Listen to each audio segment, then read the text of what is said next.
Assalamualaikum warahmatullahi wabarakatuh. Innal hamdalillah nahmaduhu wa nasta'inuhu wa nastaghfiruh wa na'udzu billahi min shururi anfusina wa sayyiati a'malina. May yahdihillahu fala mudilla lahu wa may yudlil fala hadiya lahu. Asyhadu an la ilaha illallah wahdahu la syarika lah wa asyhadu anna Muhammadan abduhu wa rasuluhu amma ba'd. Puji dan syukur selalu menjadi kata yang terindah untuk mengawali setiap program kita.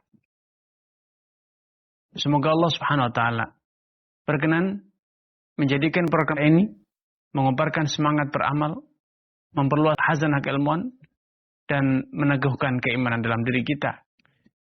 Salawat serta salam tentu selalu kita aturkan kepada Nabi kita, Nabi Muhammad sallallahu alaihi wasallam, keluarga dan juga sahabat-sahabatnya yang telah membuktikan ketulusan niat, kesungguhan perjuangan, pengorbanan tanpa batas demi tegaknya dinul Islam.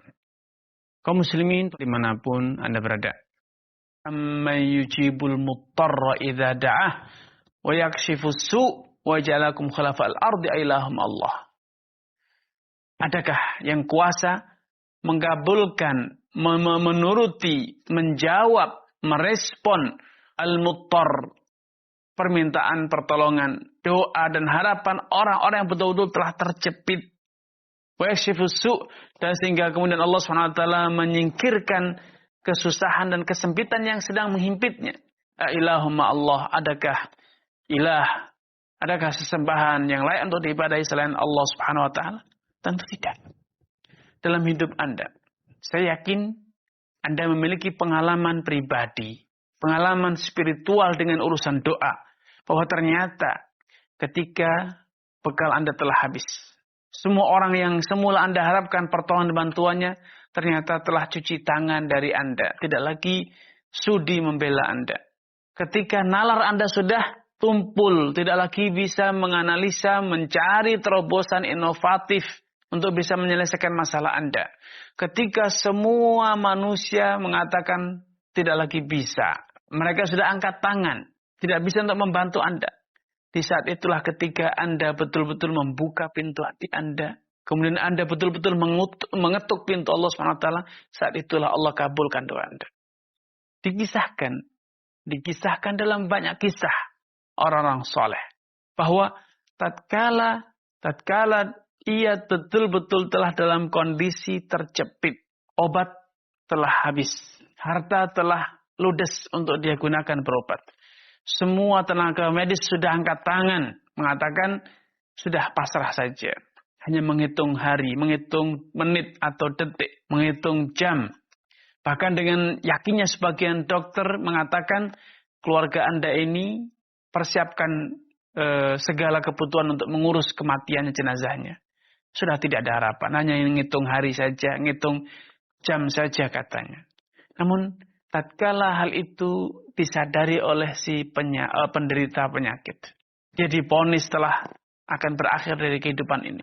Saat itulah berkobar keimanannya, bahwa yang menentukan kehidupan kematian bukan tenaga medis, bahwa yang mau kuasa memberi kesembuhan bukan manusia, yang memberinya adalah Allah SWT. Maka saat itulah dia betul-betul menyerahkan dirinya kepada Allah SWT. Dia betul-betul bulatkan keyakinannya bahwa tidak ada yang sulit bagi Allah Subhanahu wa taala. Tidak ada yang sempit bagi Allah Subhanahu wa taala atau mustahil, tidak ada. Semuanya sangat bisa, sangat mudah bagi Allah Subhanahu wa taala. Innama amruhu idza arada syai'an yaqulu lahu kun fayakun.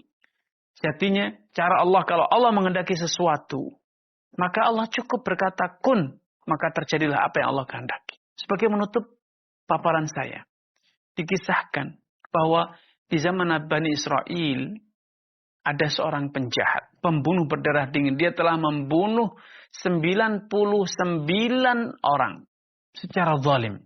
Namun setelah dia membunuh 99 orang, dia mulai sadar nalurinya sebagai umat manusia, sebagai hamba Allah, sedikit terbuka, sedikit berkobar. Dia ingin membenahi diri, tetapi sudah sekian jauh dia berbuat. Maka dia berusaha mencari seorang pendeta, seorang ahli agama di zaman itu. Pertanyaan, apakah pintu tobat masih terbuka untuknya? setelah aku membunuh 99 orang tanpa dosa, tanpa alasan yang dibenarkan? Maka si pendeta itu mengatakan, mana ada pintu tobat yang tersisa untukmu setelah engkau membunuh sekian banyak orang dengan tanpa salah. Maka orang tersebut kemudian menggenapkan kejahatannya dengan membunuh pendeta itu sebagai korban ke-100-nya. Kemudian dia datang lagi kepada seorang yang ahli agama. Bertanya, apakah pintu tobat bagiku sudah masih terbuka atau sudah tertutup setelah aku menggenapkan kejahatanku dengan membunuh 100 orang tanpa dosa? Kata beliau, siapakah yang menghalangimu dari pintu tobat? Tetapi kampung tempat kamu tinggal, negeri tempat kamu tinggal itu qarya tusuk, kampung yang buruk, yang jelek. Kalau kamu ingin bertobat, pergilah ke kampung sebelah, kampung yang baik. Maka segera lelaki tersebut bertekad untuk mengetuk pintu taubat Allah Subhanahu wa taala. Dia berpindah, dia hijrah menuju ke kampung yang dikatakan tadi kampung baik. Di tengah jalan ternyata ajal menjemputnya. Subhanallah. Ketika ajal dalam menjemput, malaikat pembawa rahmat dan malaikat azab berselisih. Kenapa? Karena orang ini berada di tengah-tengah antara dua kampung tersebut. Kampung yang jelek dengan kampung yang baik. Maka malaikat rahmat dan malaikat azab mengadu kepada Allah Subhanahu wa taala perihal orang tersebut. Apakah akan diazab karena dia belum sempurna tobatnya, atau dia akan diampuni karena ternyata dia sudah berusaha sekuat tenaga dia untuk bertobat dan meninggalkan kejelekan.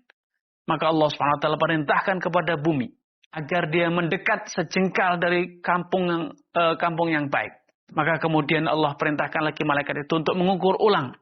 Didapatkan bahwa orang tersebut meninggal di tempat yang lebih dekat ke Korea, ke kampung yang baik, sejarak 1 jengkal. Maka Allah ampuni dosanya, Allah hapuskan dosa-dosanya. Karena itu ikhwatul iman, sebesar apapun dosa Anda, sekotor apapun jiwa Anda, selama hayat masih dikandung badan, jangan pernah berputus asa untuk memohon kepada Allah SWT. Agar Allah mensucikan jiwa Anda. Katakan dengan tulus. Katakan dengan sungguh-sungguh. Allahumma ati nafsi taqwa. Ya Allah, limpahkanlah ke dalam jiwaku ini kesuciannya. Wa zakkiha anta khairun zakah. Bersihkan jiwaku ini. Karena engkau adalah sebaik-baik yang membersihkan jiwaku. Anta waliyuha wa maulaha. Engkau lah yang menguasai jiwaku.